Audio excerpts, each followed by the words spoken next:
एका बाजूला भारतीय जनता पक्षाकडून प्रचार असा चाललेला आहे की 2024च्या ज्या लोकसभेच्या निवडणुका आहेत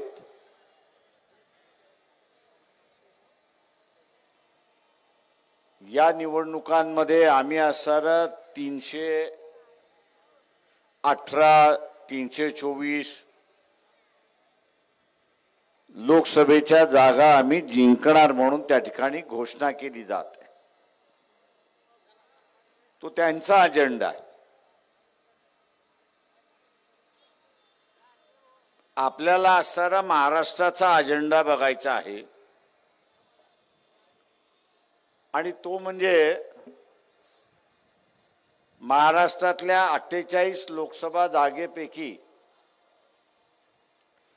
किमान 30 लोकसभेच्या जागा या भारतीय जनता पक्षाच्या पदरात पडणार नाही याची दक्षता आपल्याला त्या ठिकाणी घ्यायची आहे।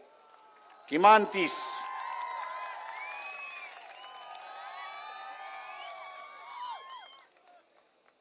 त्यांनी संकल्प केला, आपणही संकल्प करायचा आहे,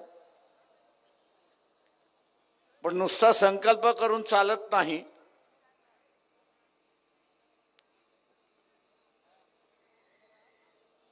तर इथे आपली बाजू खरी ठरवायची असेल, आपली बाजू जर आपल्याला खरी ठरवायची असेल तर आपण मतदारापर्यंत पोहोचलं पाहिजे हे लक्षात घ्या। हे मतदारापर्यंत आपण जोपर्यंत पोहोचत नाही तोपर्यंत आपण केलेली संकल्पना यशस्वी होणार नाही हे लक्षात घ्या।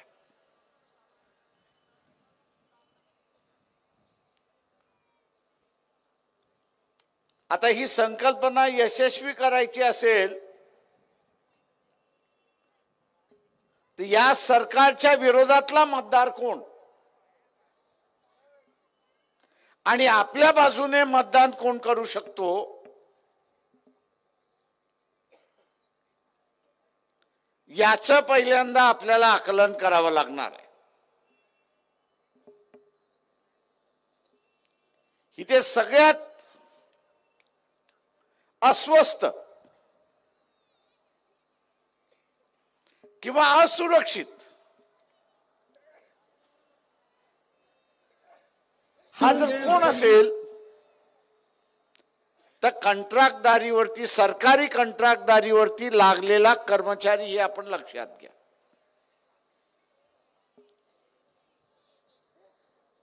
कॉन्ट्रॅक्ट पद्धतवरती लागलेला हा जो कामगार आहे, अधिकारी आहे, कर्मचारी आहे, हा सगळ्यात असुरक्षित आहे। कोणाचा कॉन्ट्रॅक्ट 3 वर्षाचा आहे, कोणाचा कॉन्ट्रॅक्ट 5 वर्षाचा आहे, पुन्हा दिला जाईल का याची शंका आहे।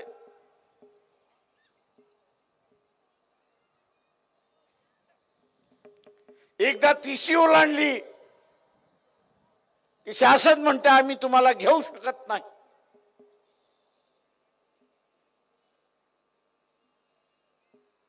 हा जो असुरक्षित कॉन्ट्रॅक्ट पद्धतीने लागलेला कर्मचारी जो आहे त्याला आपण पक्षाच्या भूमिकेमध्ये एक आश्वासन करतो आहोत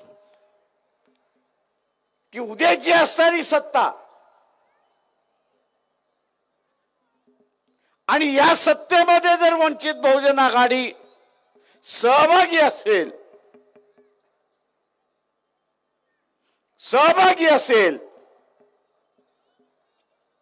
तर त्याला परमनंट केल्या जाईल हे आश्वासन आपण त्या ठिकाणी देतो।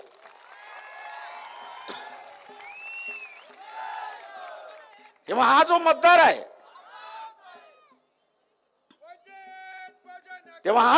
आहे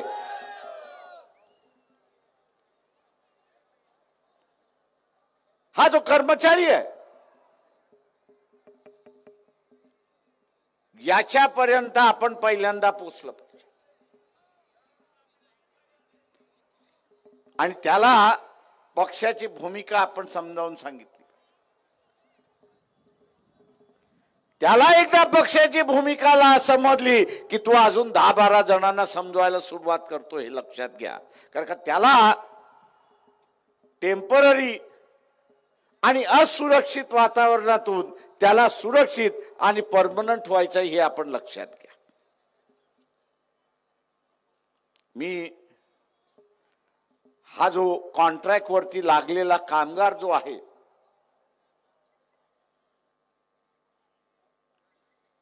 हा एका प्रकारचं नव्याने असणारा मनुस्मृतीचा उल्लेख केला त्याच्यातला एक भाग आहे.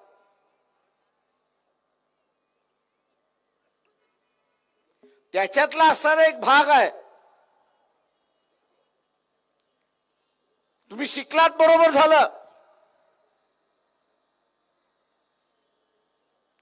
तुम्ही शिकलेला जरी असला तरी आम्ही सांगू ते काम केलं पाहिजे. एक मानसिकता तयार केल्या जाते, एक लक्षात घ्या. येणाऱ्या नव्या गुलामीची मानसिकता या ठिकाणी तयार केल्या जाते.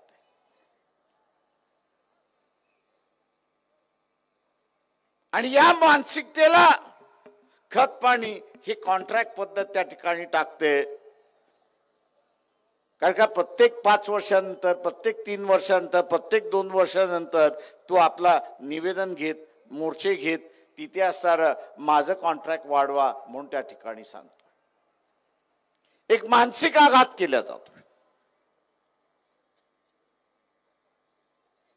देश स्वतंत्र झाला, संविधानाने सांगितलं की इथला असणारा जो कोणी कर्मचारी असेल हा कर्मचारी परमनंट असेल. त्यांनी चुका केल्या तरच त्याला सर्व्हिस मधनं काढण्यात जाईल, नाही तर तो परमनंट राहील, त्याच्या विरोधात कारवाई केल्या जाणार नाही. तशी असताना परिस्थिती होती. मी एका प्रकारे सुरक्षित व्यवस्थेकडे संविधान घेऊन गेला. आणि आता आपण बघत असाल की इथल्या असणाऱ्या कर्मचाऱ्याला असुरक्षित व्यवस्थेमध्ये त्या ठिकाणी घेऊन जायला जात आहे आणि पुन्हा पुन्हा त्याच्यावरती मानसिक आघात केला जातो हे लक्षात घ्या. इथला कॉन्ट्रॅक्ट वरचा असणारा जो कामगार आहे याच्या अगोदर काँग्रेस, एनसीपी आणि इतर पक्षांचं असणारं सरकार आपण त्या ठिकाणी पाहिजे. सध्या असणारं बीजेपी आणि एकनाथ शिंदे यांचं असणारं सरकार आपण पाहतोय. पण हा जो कॉन्ट्रॅक्ट वरचा कामगार आहे, कर्मचारी आहे, त्याला परमनंट करण्याच्या गोष्टी होत नाहीत हे आपण लक्षात घ्या. कोर्टात गेला तर कदाचित होतं, नाही तर कोर्ट म्हणतं पॉलिसी डिसिजन आहे, आम्ही त्या ठिकाणी घेऊ शकत नाही. मी या सगळ्या कर्मचाऱ्यांना असं आवाहन करतोय की आपण वंचितला सत्तेमध्ये बसवा.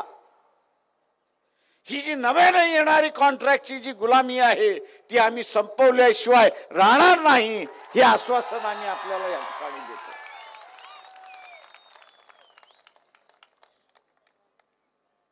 एक दुसरा वर्ग आहे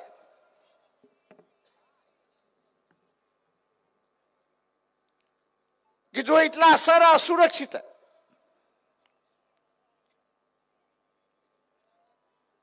आणि तो म्हणजे दिल्लीमध्ये जो शेतकरी, दिल्लीमध्ये जो शेतकरी वर्षभर आंदोलन करत होता, त्या शेतकऱ्यांचे प्रश्न, त्या शेतकऱ्यांचे प्रश्न काय होते तर मोदी सरकारने काढलेले कायदे होते त्याच्या विरोधात होते. बांधावरती व्यापारी माल विकत घेऊ शकतो हा कायदा होता.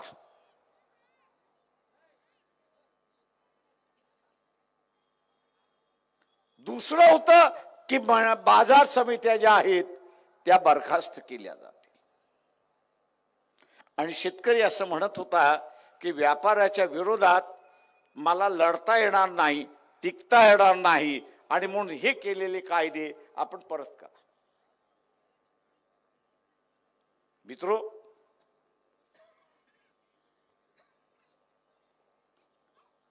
आज जर आपण पाहिलं,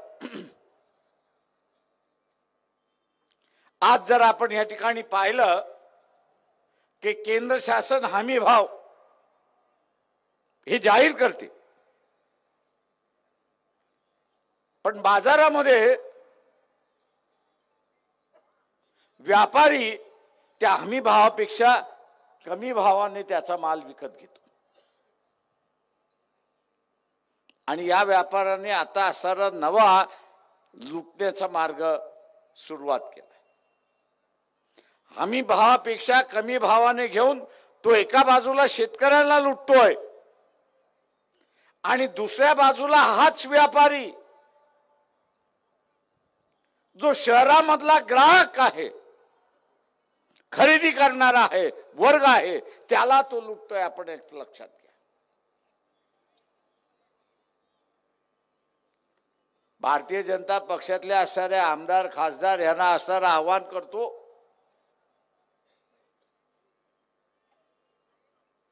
की मध्यंतरी टमाट्याचा तुटवडा लागला आणि झाला.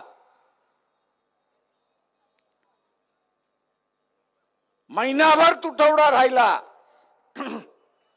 भारतीय जनता पक्षातल्या आमदार खासदारांनी इथल्या सरकारला आवाहन करतोय की कुठल्या दिवशी आणि कुठल्या बंदरामध्ये तुम्ही टमाटा बाहेरून आणला तो तरी सांगा.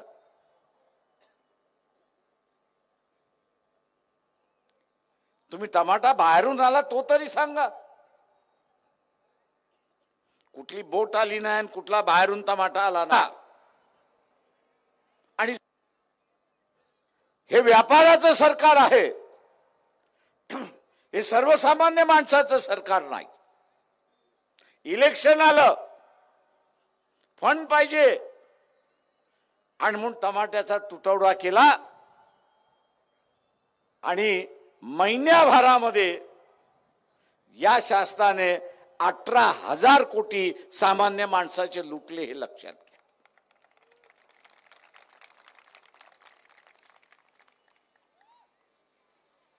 प्रत्येक माणसाने हिशेब करा की त्या महिन्याभराच्या कालावधीमध्ये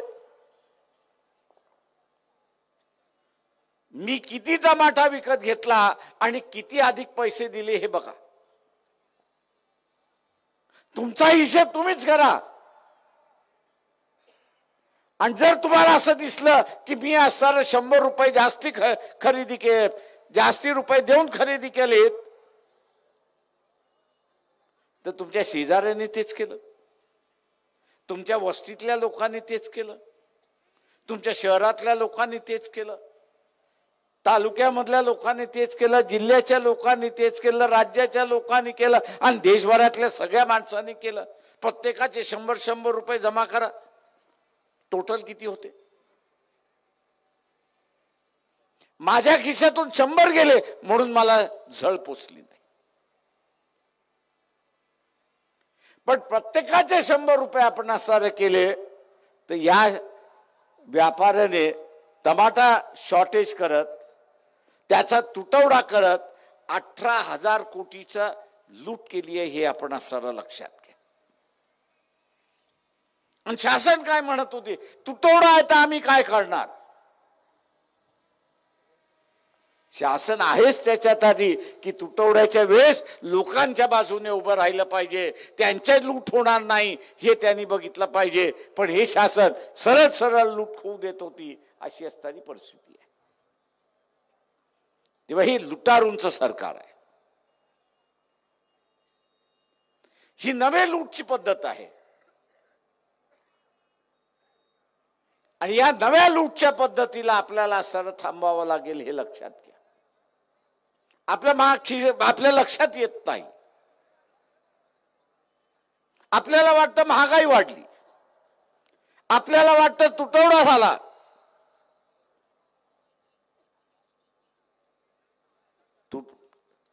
तुटवडा झाला तर कुठून तरी बाहेरून आला पाहिजे. ती तूट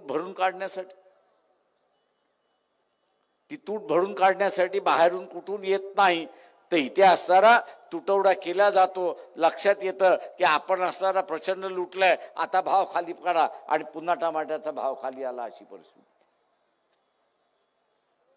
तुटवडा झाला तो अख्खा सीझनभर तुटवडा झाला पाहिजे, अख्खा सीझनभर भाव वाढला पाहिजे. महिन्याभरच वाढतो आणि महिन्याभरातच खाली पडतो, हे राजकारण आपण असणारा लक्षात घेतलं पाहिजे. ही नव्या लुटीची नांदी आहे, हे आपण लक्षात घ्या. आणि हे सरकार या लुटीला पाठीमागं घालतंय. या पाठीमागं घालणाऱ्या सरकारला आपण मातीत लोळवलं पाहिजे, एवढं असणारा लक्षात घेतलं पाहिजे. आणि म्हणून मित्रो,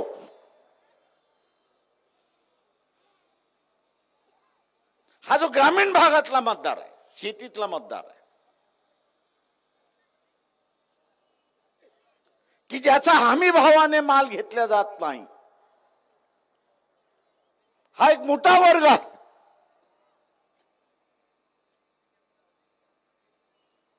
त्याला सुरक्षित आपण असणारा करण्यासाठी निघालो. त्याला शासनाने हमी भाव दिलेला आहे, तो तरी किमान त्याला हमी भाव मिळाला पाहिजे. आणि तो मिळवायचा असेल तर इथे बाजार समितीच्या कायद्यामध्ये बदल करावा लागेल.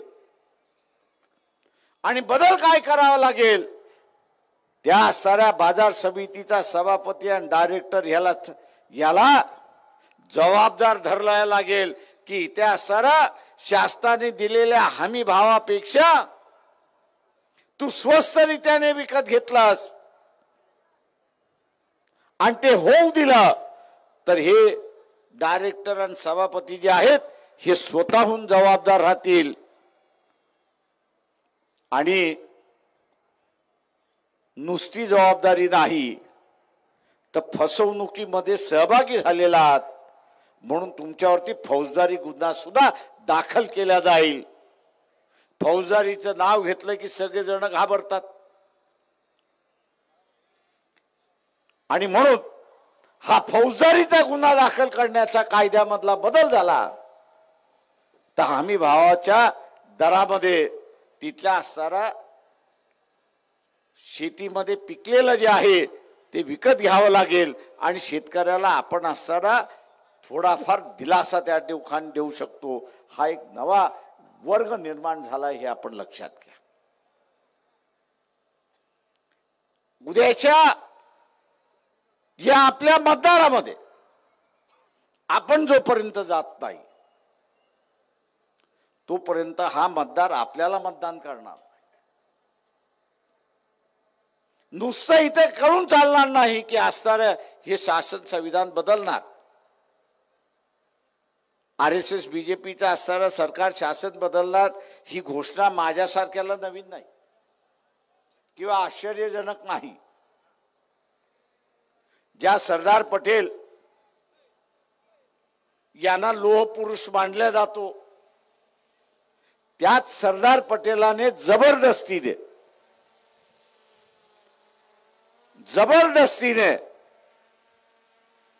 तुम्ही ही घटना मानणार असाल, देशाचा तिरंगा हा नॅशनल फ्लॅग आहे आणि अशोक चिन्ह हे ह्या देशाचं सिंबॉल आहे हे मान्य करणार असाल तर तुम्हाला जेलमधनं सोडतो, नाही तर मी सोडत नाही. जेलमधनं बाहेर येण्यासाठी एग्रीमेंट केलं आणि जबरदस्तीने मान्य करायला. आता ते जबरदस्तीने मान्य केलं, आता ते म्हणतात आम्ही बदलणार. आम्ही त्या काळी शपथ घेतली होती की ही घटना आम्ही मान्य करणार नाही.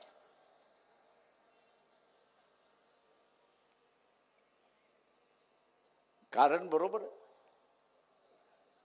कारण का ही घटना वैदिक धर्मावरती आधारित नाही, तर ही घटना पूर्णपणे संतांच्या विचारसरणीवरती मानणारी घटना ही आपण सारं लक्षात घ्या. हा जुना वाद चाललेला आहे. आणि म्हणून उद्याचा असणारा संविधानिक व्यवस्था टिकली पाहिजे. उद्या ही संविधानिक व्यवस्था टिकली पाहिजे. तर या संविधानाच्या बाजूचा असणारा जो आहे तो आपला मतदार आहे आणि त्याच्यापर्यंत आपण असणारा पोचलं पाहिजे.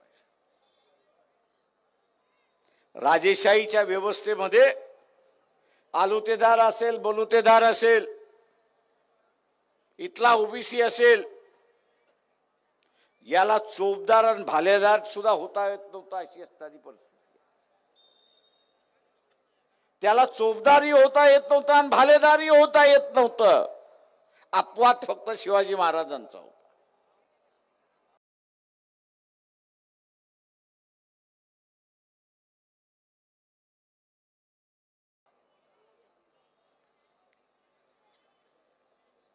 आपण हा प्रचार केला पाहिजे की उद्याची असणारी ही जी नवीन व्यवस्था आहे या व्यवस्थेमध्ये आम्हाला भालेदार आणि चोपदार होण्याचा अधिकार राहणार आहे का, आणि तो कशा पद्धतीचा राहणार आहे याचं विवरण तर असणार आहे खरा.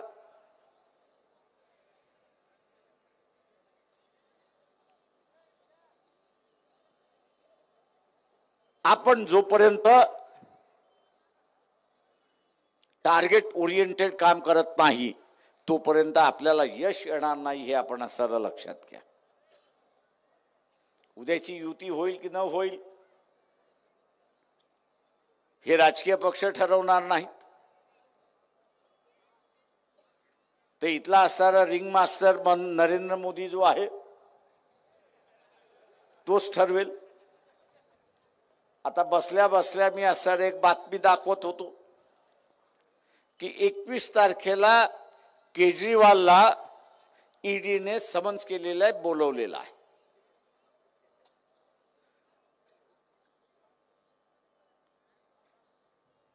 केजरीवालला 21 तारखेला ईडीने बोलवलेलं आहे. आता तुम्हाला पोलिसांनी बोलवल्यानंतर तुम्ही काय करता?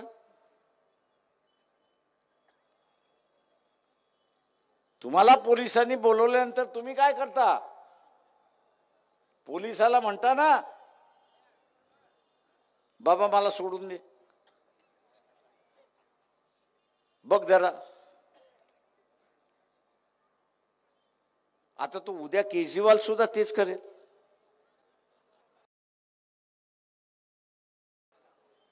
कारण मला सोडून दे,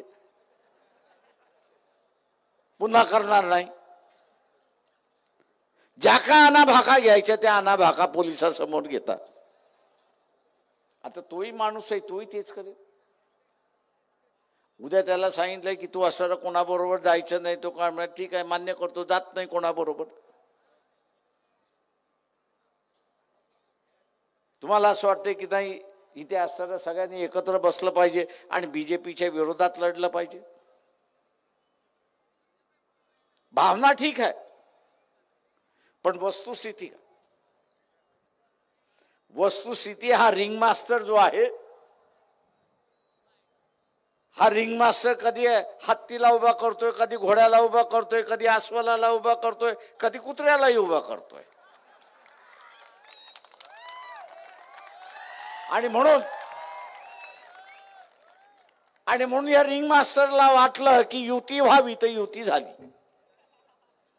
या रिंग मास्टरला वाटलं की युती नाही झाली पाहिजे तर युती होणार नाही.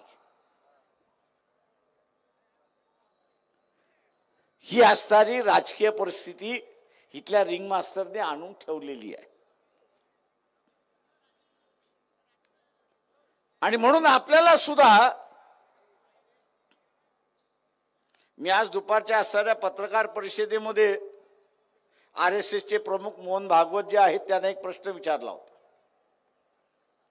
उत्तर देतील की नाही याची मला कल्पना नाही, त्यांना उत्तर देण्याची सवय नाहीये. हो मी अधिकृत सांगतोय.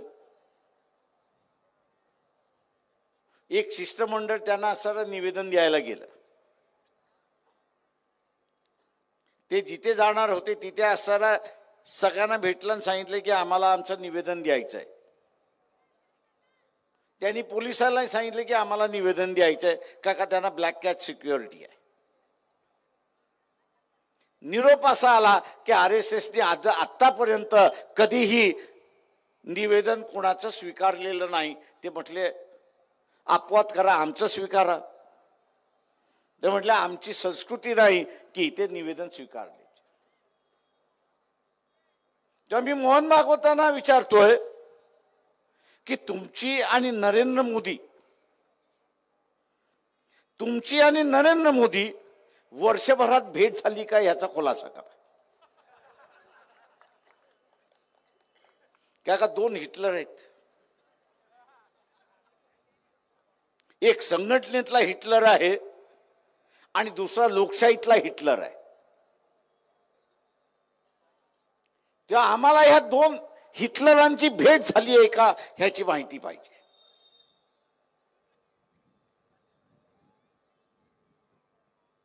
दुर्दैवाने माझ्या टीकेनंतर आता नरेंद्र मोदीच्या पाठीमागचा बॉडीगार्ड दिसायला लागलाय.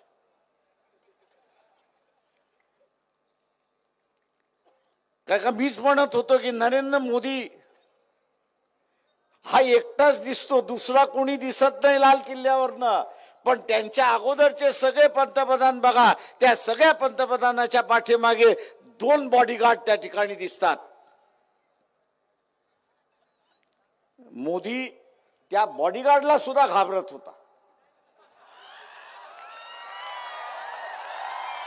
आणि तो घाबरत याच्यासाठी होता की उद्या त्या बॉडीगार्डचा चेहरा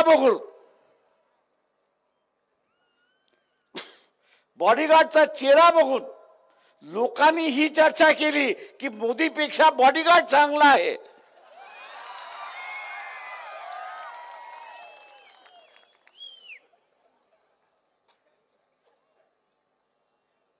मोदीपेक्षा बॉडीगार्ड चांगला आहे ही चर्चा होईल म्हणून तो बॉडीगार्डलाच दाखवत नव्हता, अशी परिस्थिती आहे. मागच्या 10 दिवसापासून एक बॉडीगार्ड दिसायला लागलाय, एक बॉडीगार्ड दाखवला जातोय, अशी असणारी परिस्थिती आहे. म्हणजे ज्या माणसाला आपले अंगरक्षक जे आहेत, आपल्या स्वतःच्या सुरक्षितेसाठी आहेत, त्यांना दाखवण्यावरून सुद्धा त्याला भीती वाटते. या माणसाची मानसिकता काय असणार? हा स्वतःवरतीच एवढा प्रेम करतो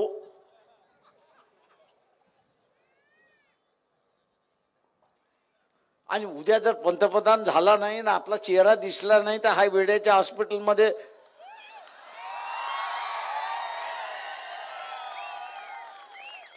काय का हा एक रोग आहे, मानसिक रोग आहे.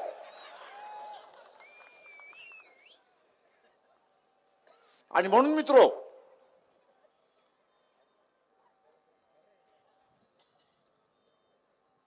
आज जे सांगितलं जातंय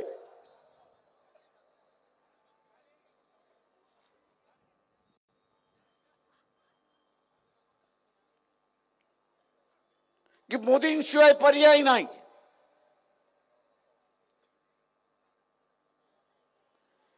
मी त्यांना असं म्हणतो की काय महत्वाचं काम झालं एवढं तरी सांगा.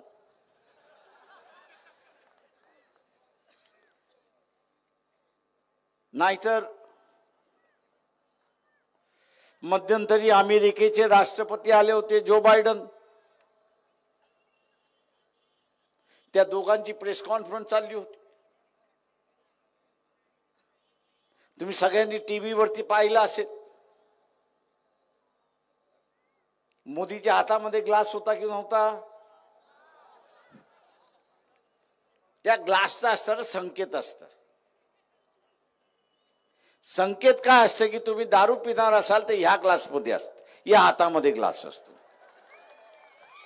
आणि तुम्ही दारू पिणार नसाल तर तुमचा ग्लास या हातामध्ये असतो. मोदीने चुकून तो चुकून दारूचा ग्लास चुकीच्या हातामध्ये धरलं होतं आणि ती सगळी प्रेस कॉन्फरन्स जगामध्ये चालली होती म्हणून मोदीची बदनामी होईल की मोदी दारू पितात म्हणून बदनामी होईल या काळजीपोटी ते बायडननी सांगितलं की मोदीजी आपला ग्लास जो आहे तो चुकीच्या हातामधला आहे तो बदला. आता ते संभाषण इंग्रजीमध्ये होतं.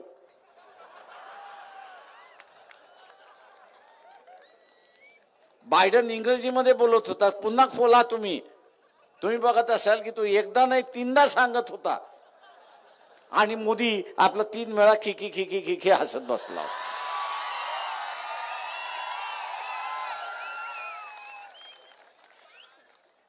मी माझ्या मनातलं नाही सांगत आहे. तुम्ही आजही गेला तर तुम्हाला असणाऱ्या युट्यूब वरती तो सीन दिसेल.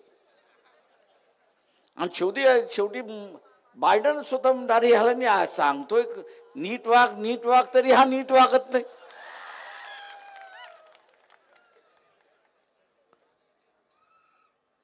आता असा तीर मारणारा इथल्या असणाऱ्या बीजेपीच्या कार्यकर्त्याला पंतप्रधान पाहिजे असेल तर माझ्या अंदाजाने देशाचं लखलाभ झाला असंच मी त्या ठिकाणी मानणार आहे.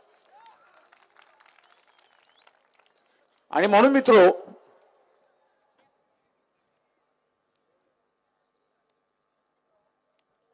आता रेल्वेनी प्रवास करायला 10-15 दिवस अगोदर तिकीट काढावं लागतं. तेही कन्फर्म होईल की नाही हेही माहिती नाही. पुन्हा कधीतरी त्याचा असणारा समाचार घेईल की देशाला असणारा फार चांगल्या रीतीने चालवलेला आहे, गाड्या नव्या आलेल्या आहेत, अमुक नव्या आलेल्या आहेत, पण असणाऱ्या लोकांच्या सोयीच्या गाड्या या बंद झाल्या अशी असणारी परिस्थिती आहे.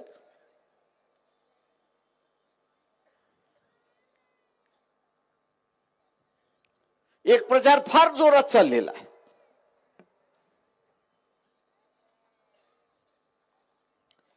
आणि तो म्हणजे की ह्या देशाला हिंदू धर्म म्हणून घोषित केला पाहिजे. मी या सगळ्यांचं दुर्दैव मानतोय.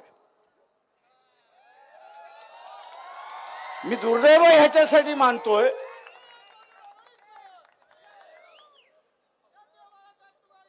याचं कारण असं आहे की ह्या देशाची भौगोलिक रचना कशी असली पाहिजे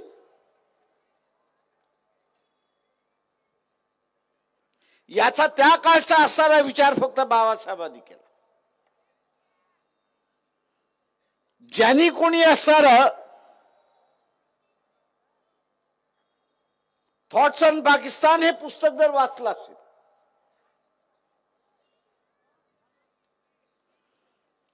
तर या देशातल्या हिंदूंवरती बाहेर येऊन येणाऱ्यांनी 2500 वर्ष राज्य केलं.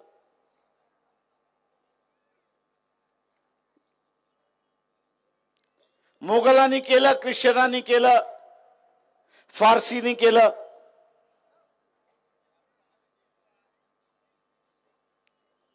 बाहेरच्यांनी असणारं राज्य केलं. उद्याच्या असणाऱ्या कालावधीमध्ये बाहेरच्यांनी भारतीयांवरती राज्य करू नये, इथल्या हिंदूंवरती राज्य करू नये. म्हणून त्यांनी मुस्लिम इलाका जो होता याचं एक वेगळं राज्य होतं आणि टू नेशन थिअरी त्यांनी त्या ठिकाणी मांडली.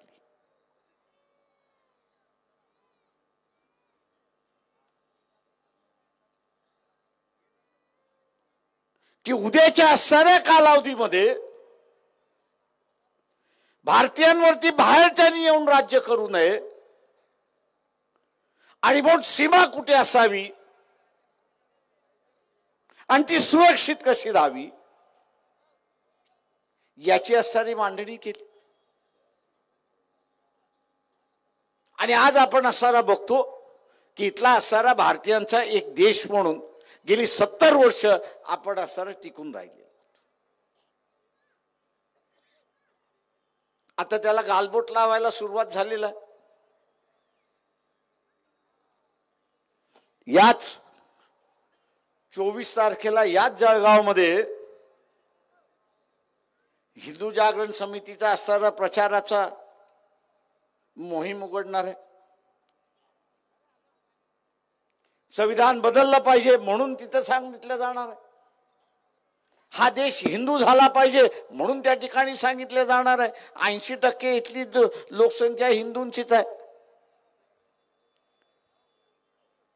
मी तिथल्या वक्त्यांना असताना फक्त एवढं आवाहन करतो की इस्लामिक कंट्री सांगत असताना मोहम्मद पैगंबरांचं नाव घेतात. ज्या देश ख्रिश्चन आहे ते असताना येशू ख्रिस्ताचं नाव घेतात. उद्याचा असणारा हा हिंदू देश म्हणून आपल्याला घोषित करायचा असेल तर इथल्या असणारा देव आणि देवता कोण हे तर पहिल्यांदा सांगा. ती काय पूर्वज वेडे नव्हते.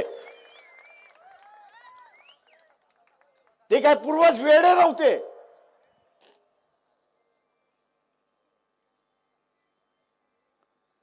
की त्यांनी या देशामध्ये धर्म पाळायला सगळ्यांना अधिकार होता.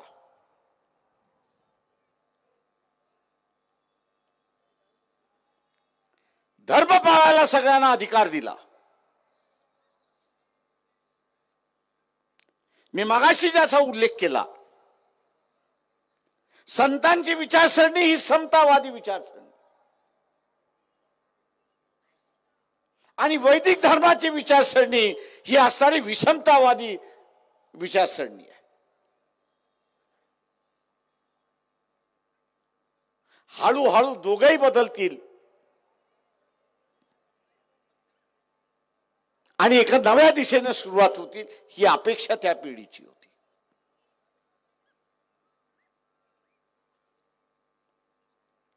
मी मध्यंतरी असणारा म्हणालो होतो,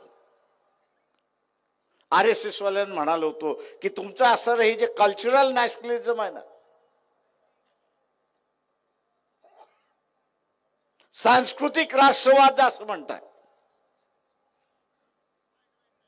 या स्टेजवरती आणि आम्ही वाद घालतो आणि लोकांना निर्णय करू द्या त्याला सांस्कृतिक राष्ट्रवाद पाहिजे की भौगोलिक राष्ट्रवाद पाहिजे याचा निर्णय त्यांना असताना करू द्या. मित्रो,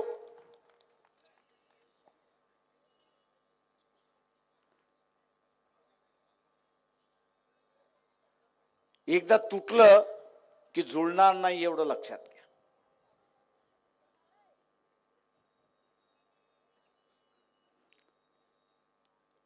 रामायण महाभारताची सिरीज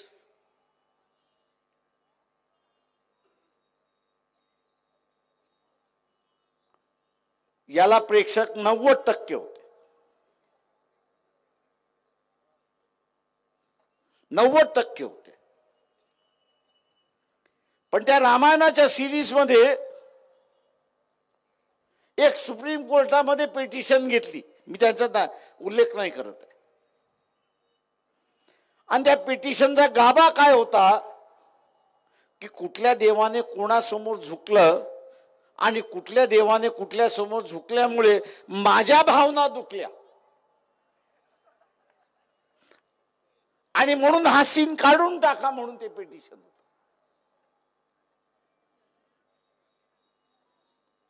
कसं बस करून ते पिटिशन तिथला असर रफादफा काढण्यात आला. पण गाभा आपण लक्षात घ्या,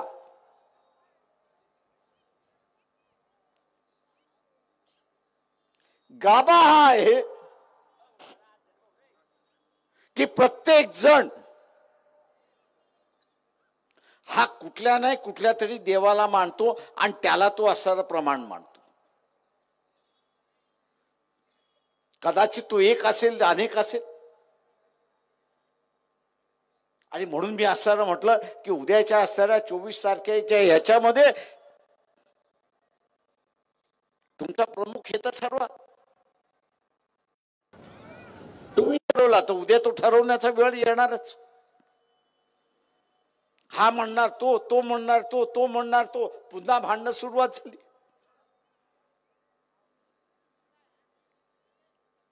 गुलामीची या देशातली जी कारणं आहेत ती ही विभक्तपणाची असणारी कारणं आहेत.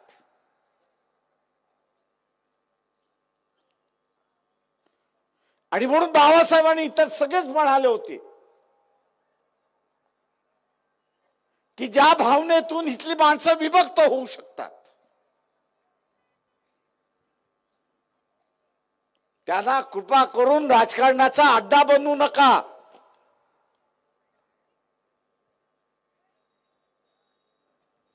आज आपल्याला दिसते की ज्याच्यावरती एकमत होऊ शकत नाही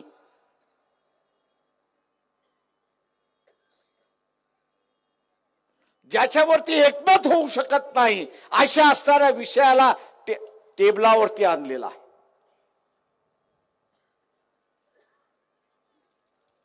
एकमत झालं नाही तर भांडणं आहेत, भांडणं झाली की भेगा आहेत, भेगा झालं की वेगळं होणार.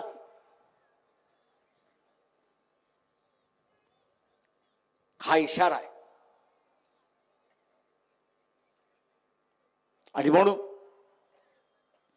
मी इथल्या असं तमाम जनतेला आवाहन करतोय की ज्याच्यावरती आपलं एकमत होऊ शकत नाही तो आपण चर्चेला घेताच कामा नये.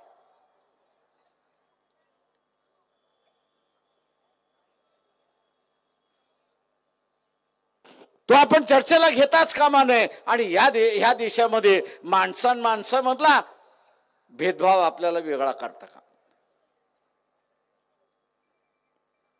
ही त्या सगळ्या हिंदूंना एकत्र करायचं असेल तर आपण काय वापरतो. एक तर पाकिस्तान तरी वापरतो, नाही तर अँटी मुस्लिम ही तरी आपण वापरतो. इथल्या सर्व हिंदूंना एकत्र करायचं असेल तर पाकिस्तान तरी वापरतो, नाही तर अँटी मुस्लिम आपण असताना वापरतो. इथल्या सगळ्या सवर्णांना एकत्र करायचं असेल तर अँटी रिझर्वेशन आपण असताना त्या ठिकाणी वापरतो.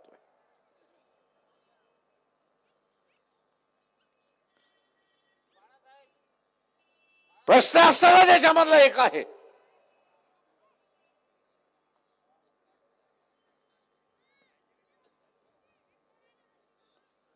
की आम्ही एकत्र येतोय कशावरती. बेरजेवरती एकत्र येत नाही आहोत तर आम्ही वजाबाकीवरती एकत्र येत आहोत अशी परिस्थिती आहे.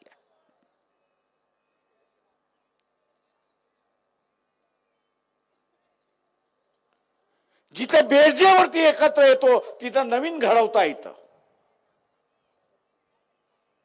पण जिथे वजाबाकी आहे तिथे फूट अशी असणारी परिस्थिती आहे.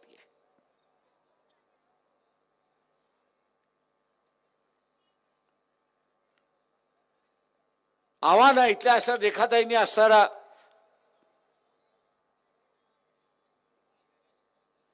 नॉर्थ ईस्ट मधल्या कुकी आणि मैथी या दोन ट्राइब्स मधल्या असणारे भांडणाचा उल्लेख केला.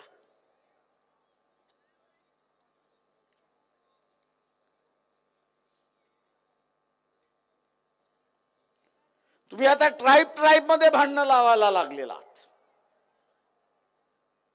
दुर्दैवाने इथला असणारा खडसेने सुद्धा त्याच्यामध्ये असणारा हात घातला अशी असणारी परिस्थिती आहे. आदिवासींना धर्म नाही, तो हिंदू आदिवासी असेल किंवा मुस्लिम आदिवासी असेल किंवा ख्रिश्चन आदिवासी असेल, त्याला आरक्षण तो आदिवासी आहे म्हणून त्या ठिकाणी मिळतोय. त्यांनी कदाचित ख्रिश्चन धर्म स्वीकारला असेल, त्यांनी कदाचित हिंदू धर्म स्वीकारला असेल, त्यांनी कदाचित मुस्लिम धर्म स्वीकारला असेल.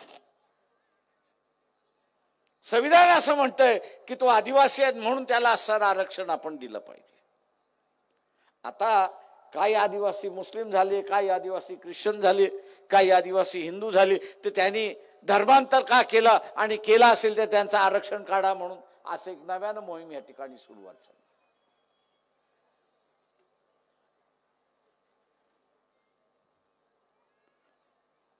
मिटवण्याच्या ऐवजी विभक्तपणा कसा वाढेल असंच बघितलं जाते. नाताभाऊ तुम्हाला राज्यकर्ता होतात,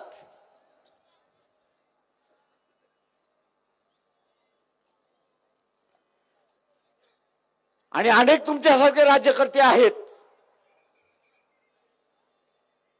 पण या देशातले किती विद्यार्थी परदेशी शिकायला जातात एवढं सांगा. पोस्ट ग्रॅज्युएशनला जातात ते वेगळे आहेत, ग्रॅज्युएशन साठी किती जातात याचं सांगा. जी काय आकडेवारी बाहेर आलेली आहे, 22 लाख विद्यार्थी बाहेर जातो ग्रॅज्युएशन करण्यासाठी. 22 लाख विद्यार्थी बाहेर जातो, आणि हा प्रत्येक विद्यार्थी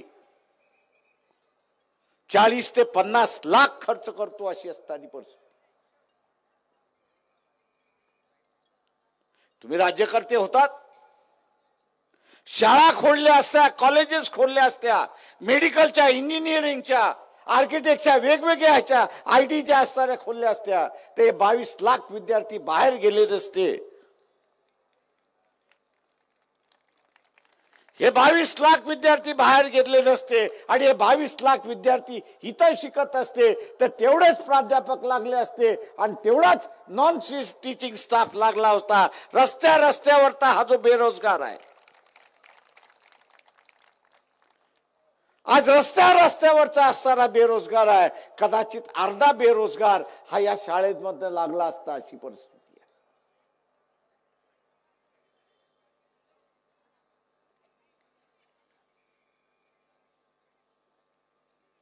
या देशातली अर्धी बेकारी आपण असं संपवू शकलो असतो,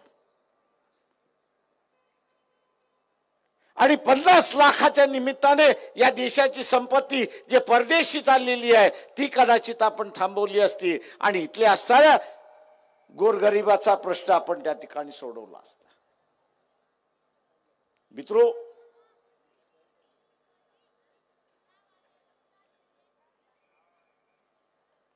विधानसभा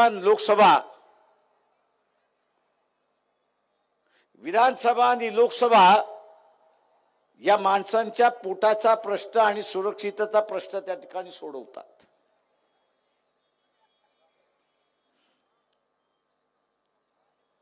माणसांच्या, लोकांच्या पोटाचा आणि सुरक्षिततेचा प्रश्न त्या ठिकाणी सुटवला जातो, राज्याचा प्रश्न त्या ठिकाणी सुटवला जातो. आज आपण बघत असाल की त्याला धार्मिक आखाडा करण्याचा भाग त्या ठिकाणी चाललाय. तो धार्मिक आखाडा झाला तर पोटाचा, सुरक्षितेचा आणि नोकरीचा प्रश्न त्या ठिकाणी संपला म्हणून आपण लक्षात घ्या. आणि म्हणून उद्याची ही बेरोजगारी, शेतकऱ्यांचं शोषण आणि सुरक्षितेची व्यवस्था ही जर आपल्याला साधायची असेल तर त्याची माणसं आपल्याला त्या ठिकाणी पाठवली पाहिजे. आज पाकिस्तान कंगाल आहे.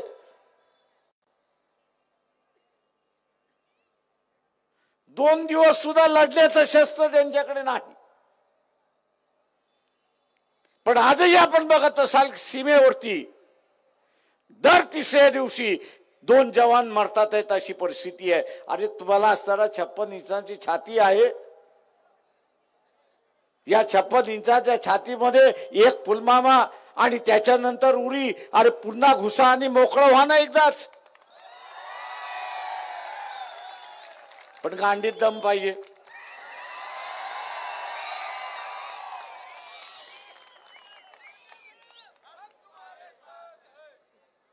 दम पाहिजे. गाठ्या खाऊन चालत नाही. म्हणजे कंगाल पाकिस्तान आहे आज. जगासमोर त्यांनी असणारे घुटणे टेकलेले आहेत. ज्या पाकिस्तानने जगासमोर घुटणे टेकलेले आहेत त्याला तुम्हाला टेकवता येत नाही. कसलं राज्य करताय?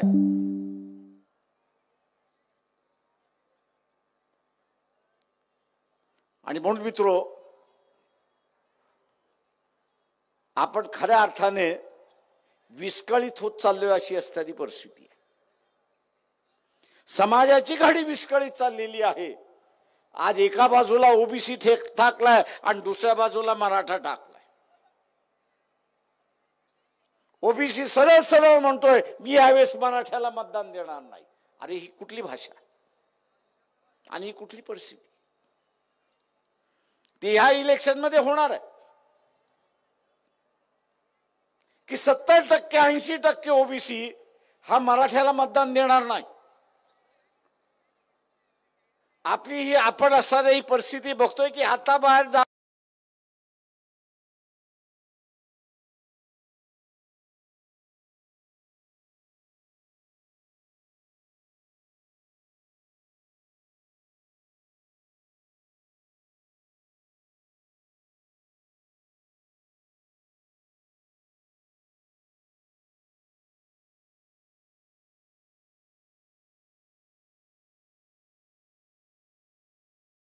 आता कामा नये.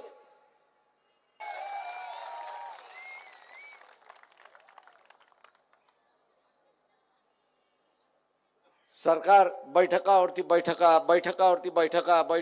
बैठका जसे आणि म्हणून जाता जाता मी एवढंच आव्हानामध्ये लोकसभेच्या किमान 30 जागा या नॉन बीजेपी पक्षाच्या येतील हे आपण त्या ठिकाणी पाहिलं पाहिजे आणि ते आपण पाहाल ही अपेक्षा बाळगतो आणि आपली रजा घेतो. जय भीम, जय भारत.